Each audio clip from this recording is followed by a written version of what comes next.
La Meuse, un territoire où l'agriculture est essentielle. Le département compte 2000 exploitations et près de 8000 personnes vivant de l'agriculture.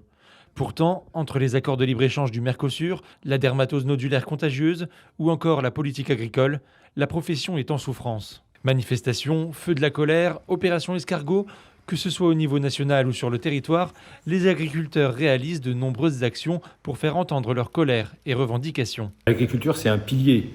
En Meuse, vous avez 2000 exploitations, vous avez 3000 agriculteurs. Quand on regarde tous les gens qui travaillent autour de l'agriculture, dans nos fromageries, dans les coopératives, dans l'ensemble de la chaîne, c'est entre 7 et 8000 personnes. Cette souffrance, il faut l'entendre. Donc moi, j'essaye d'être présent dans tous les lieux où on parle agriculture, que ce soit à la Chambre d'agriculture, mais aussi dans les assemblées générales des fédérations. Je vais être toutes celles qui m'invitent, sur les lieux aussi des manifestations. Les manifestations étaient importantes il y a quelques semaines et encore dernièrement, et donc on va systématiquement au contact, et on essaie de résoudre les problèmes pour ceux qui sont du niveau local, et de faciliter l'échange et le dialogue entre l'échelon central et puis le terrain. Dans ce contexte de crise de l'agriculture, ce jeudi 29 janvier, Arnaud Rousseau, président de la FNSEA, s'est rendu dans le petit village meusien de Culé, où il a été invité par le maire pour assister à une réunion publique. Le but était de prendre un temps pour échanger avec la population éloignée ou non de l'agriculture, répondre aux questions et aborder la situation de l'agriculture française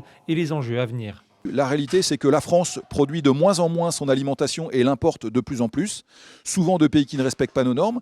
La réalité, c'est que là où l'agriculture et l'agroalimentaire, qui est une chance pour ce pays, contribuaient favorablement à la balance commerciale, eh bien, nous sommes aujourd'hui, pour la première fois depuis près de 50 ans, dans le rouge, ou en tous les cas à zéro, peut-être un peu moins que zéro.